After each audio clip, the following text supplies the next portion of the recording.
Hello, everybody. Hello.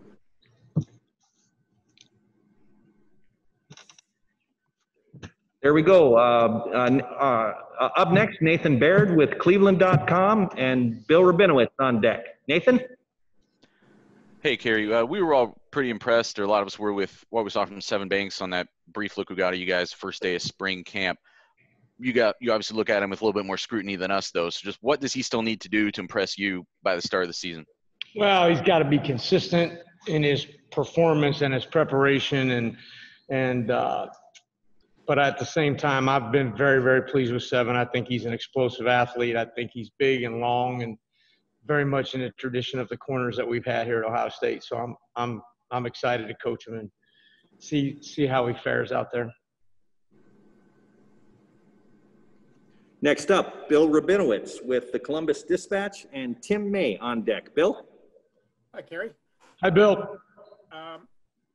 You came back. I'm sure you wanted to maximize every second that you could when you returned or refamiliarize yourself with the players, get things installed. How much of a setback has it been to have to kind of go on whatever schedule this is and have been gone as long as you were? How much catch-up are you still kind of playing? I'm having a hard time hearing you, but I think what you're asking is the delay and the opportunity to be with the kids from March, whatever it was, till June the 8th, and doing all that over Zoom, and then the way the summer's been. And I prefer to be a hands-on coach. I learned to be a Zoom coach. I think the neat part about that was that I probably have more communication with those kids than I would have in a normal recruiting cycle when I would have been on the road. So that was new and gave us a good opportunity to spend some time in some areas other than football where we were getting, to have conversation. And the other thing is there's a whole lot of those guys that were here, the first time around, and kids that I recruited. So I have a relationship with them. But at the same time, there's no question that the absence of available practice time, was disappointing. There's nothing we could do about it. And so we can sit around and cry about it, or we can just put our heads down and do with what we have. And I think we maximized every bit of time that we were allowed to. I think Ryan did a remarkable job of putting a schedule together that on a daily basis gave us the opportunity to work with kids in discretionary formats, voluntary formats, Zoom format, every possible way that you could. And so I'm comfortable that while nobody would like the situation, I'm comfortable that we probably maximize that time as well as anybody. And it's an obvious question, but how much of an impact does Shaun Wade's return have? And how confident are you that the other three spots will play to the standard that Ohio State is used to? Well, I mean, it's very early in camp for me to say confident, but at the same time, I really like these kids. I love Shaun Wade. I'm thrilled he came back. I think we have a lot of talent back there in the back end. It's just young talent. It's, inexperienced talent, but that's what happens when you have great players. I mean, we lost a bunch of really good players off of the defense, but we recruited a bunch of really good players to take their place and guys that have been working extremely hard to have that opportunity. So I'm excited about it, guys. We're ready to play. We'll be fine. Thanks, Kerry. Next up, Tim May with Letterman Row and Brendan Gulick on deck. Tim, are you with us?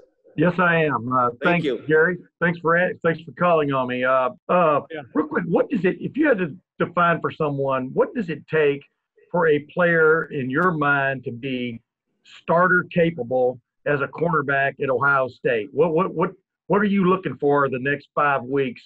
Obviously, Shaun Wade's going to be back, you do believe, but what are you looking for example, at that other spot that's going to define people that you think can play the cornerback position at Ohio State?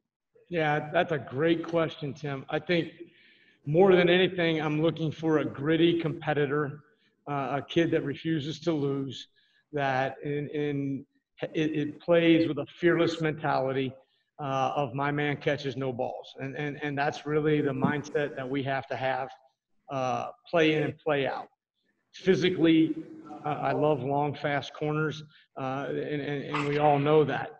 But more than anything, I want a mentally tough guy who's going to line up day in, day out, play in, play out, and have the confidence that his guy is not going to get open. He's going to be an on-body coverage, and he's going to deny that reception. And so that we're developing that mentality. I'm excited about these guys and their development of it. But that is really what I'm looking for. It's what I look for when I recruit. I like to recruit winners.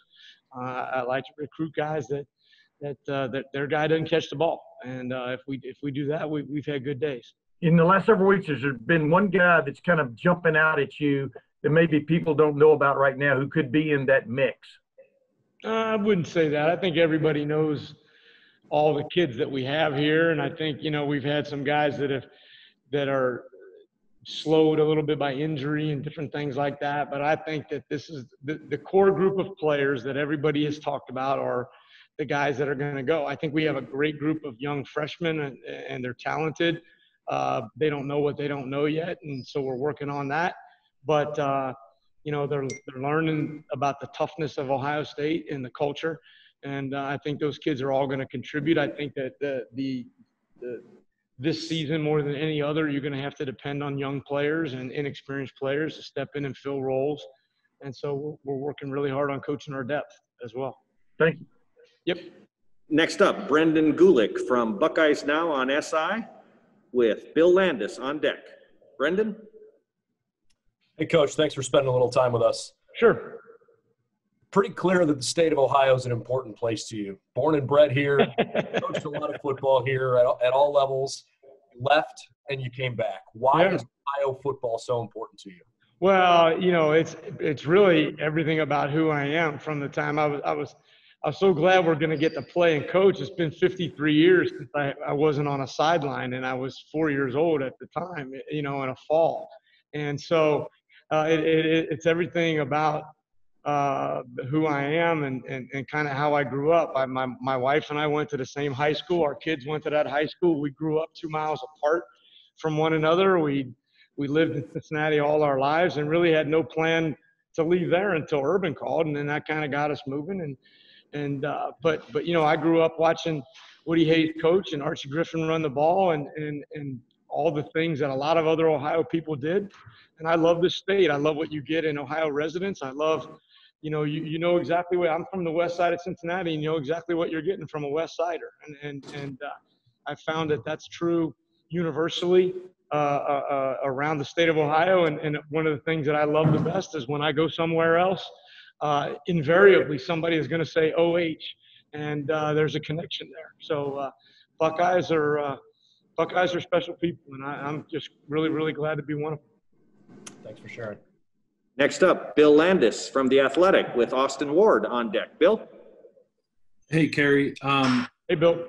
Where you just came from, the NFL, it seems like nickel or big nickel, whatever you want to call it, has kind of become the base kind of defense across the league. And just wondering how maybe you see that trickling down to college and whether or not you think the college teams move towards having one of those hybrid kind of defenders on the field, guys who can play safety and corner or safety and linebacker. Yeah, I think that it's a nickel-based league because it's a throwing league. 70% of the plays are passes. There's very little quarterback run, although it's cycling back to that a little bit with some of the dynamic young quarterbacks and their ability to run. And so you're going to be in a nickel. You're going to have to be in a nickel concept and to be able to handle the speed in the slot of kids like Tyreek Hill and those guys that they have in the NFL. And so I think it has its place. Obviously in college football, not necessarily just on third down. It's more based on your opponents and what they're trying to do with the ball. But you always have the quarterback run factor in college football that you don't experience in the same way there. And so I think that there's a little bit more of a hesitance for some people to play some nickel stuff on first and second down here. So when you look at the group that you kind of inherited, and I guess you could argue that with Sean and Pete on the field, you could potentially be a nickel even if it looks like a 4-3. where do you see, I guess, this defense going in terms of getting some more of those looks? I know maybe you don't need it as much in the Big Ten week to week, but just sort of diversifying the package, I guess, a little bit. How much do you think you can add to this defense? I think the big thing is having the ability to play in multiple personnel groupings on defense. I don't think that that's something that is necessarily common throughout college football, but having the ability to play and have packages with different personnel groupings, I think has been an offensive thing for a long time, but I think it's bleeding over to the defensive side of things. And I think you're going to see that continue to grow and develop. I think more than anything for us right now, it's going to be ability-based. It's going to be based on the talent of the roster and, frankly, the health of the roster. You know, you're going to have to be flexible this year. You're going to have to be able to adapt to a lot of situations based on who's healthy and able and ready to go. And so those are things that may evolve more this year than any other. Thanks, Kerry. Sure. All right, folks, I'm going to have time for just a few more questions for Coach Coombs. Next up, Austin Ward from Letterman Row with Rob Aller on deck. Austin? Hey, Kerry. Hey, Austin. I understand that you were one of the coaches that made a call to Sean on his birthday last week. Which recruiting pitch was the tougher one or the bigger win for you, getting him out of high school or getting him to come back? Yeah, it's funny. I never felt like it was hard recruiting Sean Wade. I mean, everybody says that. I think this is an extraordinary kid. First of all, I sang happy birthday to him, so that was, I think, what pushed it over the top. But the reality is that this is a kid that loves his team.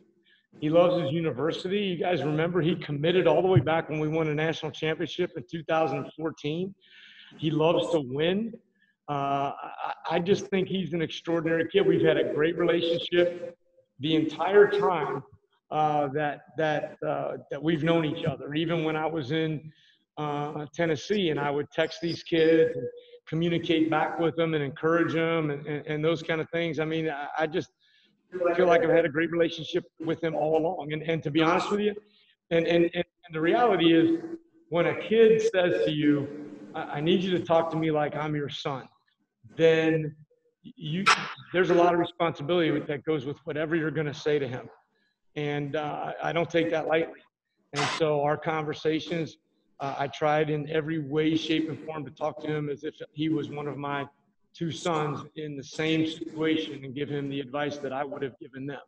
And at the same time, making sure that he was very comfortable, understanding that I loved him regardless of what he decided, that was unconditional, and it had nothing to do with whether or not he played for us or somebody else or whatever he did in this season.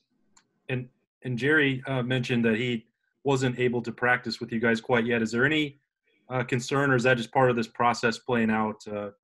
Any concern about him being able to get cleared? No concern about that, but it is part of the process. And then So it's just a matter of COVID testing, which if any of you have had that, it's a wonderful experience. I would recommend it to all of you. But we're just waiting on his results right now. Gotcha. Thanks, Kerry. Sure. Next up, Rob Aller from the Columbus Dispatch, and we'll close with Doug Lesmerises. Rob, you're up. Hey, Kerry. Hi, Rob. How you doing? Great, thanks.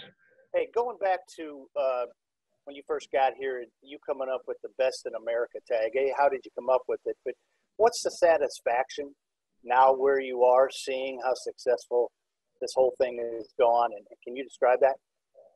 I don't know. I'm not satisfied yet, but I appreciate that. Really, the whole mantra of BIA came from being at the best place in America. And if we're at the best place in America, we certainly should be the best in America at what we do. I do when I recruit kids, I tell them I really only want to be around people who want to be the best in the world at what they do. And that doesn't matter if it's the girl that comes in and sprays all the stuff in my and is trying to make sure it's healthy for when I return the next day, or the kid who's dragging the bags out from my drills every day. I just want to be around people who want to be the best in the world at what they do. And since we really only play football in America, we decided best in America. And that's a challenge because that means there's a standard to live up to every single day. That's not something that you just say and somebody slaps it on a shirt or on a hashtag and you become that.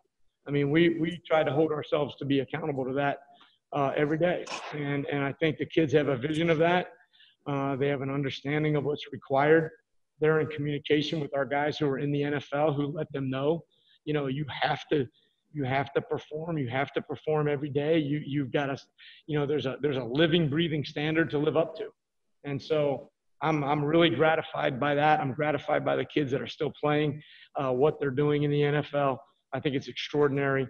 Obviously, the volume of kids that we've got playing right now and how well they're playing, it's exciting. And, and the fact that we're in constant communication with all those kids is really neat to me. And when you were in the league, did you run into guys, scouts or whatever, that kind of came and said, what do you got? What did you have going on at Ohio State? I assume that your reputation kind of preceded you there.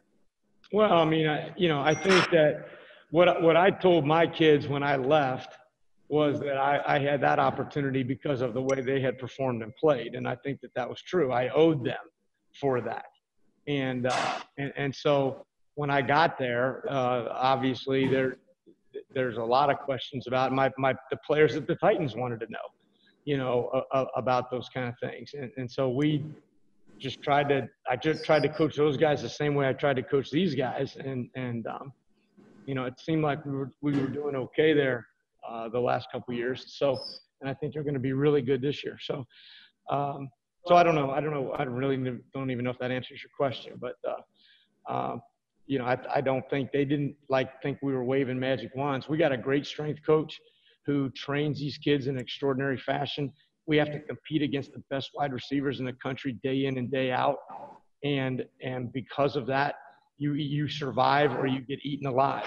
And the kids that survive here in practice are going to be okay on Saturdays. And if they're okay on Saturdays at a place like this, they're probably going to have a chance to be okay on Sundays somewhere else. Thanks a lot. And final question for Coach Coombs comes from Doug Lesmaurice from Cleveland.com. Doug? Hey, Kerry. Hey, Doug. You said you like long, fast corners, and I think we all know that. Marcus Williamson from the outside feels to us at the moment in the very early stages like maybe the leader to start in the slot. Maybe you can tell us if that's correct or not. But Marcus isn't quite as long as some of the other guys you've had through here. What did you like about Marcus and the way he plays at the size he is? What did you like about him in recruiting, and how do you see that translating right now? Yeah, I think it's a great question, Doug. It's a matchup business, right? And so he's playing more in the slot than he is outside simply because more of the slots we'll play against will be similar size and stature players. Slot corner is going to major in short space quickness, whereas the long corner on the outside is going to have probably a little bit more long speed and have some length at the line of scrimmage and press man-to-man against taller wide receivers. And so that's been, to me, an easy transition for Marcus, and I have a comfort level with that. I've recruited Marcus out of high school. I've always found him to be a thoughtful, intelligent player who plays really, really hard. I think he's had an extraordinary offseason. I think he's playing really well right now. I'm excited to watch him continue to grow and compete as the season goes forward. But I think he's had a really, really good fall and spring. And just thinking very long term here, Kerry, if you still are at Ohio State, if and when Braden becomes the head coach, would you leave Ohio State to go work for him? That's a great question. So I love my son more than I love oxygen, but I don't know that I could work for him or that he could work for me. I shouldn't say that because that'll be on Twitter too. I got to tell you, every day I get to spend with Braden Coombs is a pleasure for me. He just texted me a little while ago, and I'm very, very proud of him. But I love Ohio State, and I'm really glad to be back here. So I'm going to leave it at that.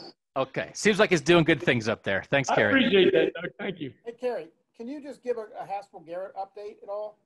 Yeah, I can't hear you, Bill. Can you give a Haskell Garrett update? I think he's I think he's probably not as far away as any of us would have thought when you get shot in the face. If that helps you, Bill. I mean, I would have thought season over, career over, and I don't think that's true. If that helps. I don't even know what I'm allowed to say on that, so I'll be quiet. Yep. Coach Coombs, thank you so much for your time. Gary. Thanks, guys. Hey, listen, all you guys, I really enjoy reading the stuff you write and watching you on Twitter and all that stuff. You guys do a great job with Ohio State football. You have class and dignity, and I believe in no small measure the efforts on all of your parts are helping us play. And I don't want to leave, because I don't know when I'll see you guys again, without saying thank you to you, because the coverage of our parents, the coverage of our players, and the work that everybody did to give these kids the opportunity that they deserve, which is just to go play the game that they love. You guys are a part of that. And I just want to tell you how much I appreciate that and appreciate your efforts. It doesn't go unnoticed here. And you know, our head coach, I thought, was phenomenal in this process, but I think there was a lot of people helping. And I think you guys are certainly on that team. And I know you're not allowed to be on teams, but I just want to tell you I appreciate it. And I appreciate your class and the way that you handled this and helped us. Thank you for that. I wouldn't want to be not coaching this fall. And you guys are a big part of that. So thank you.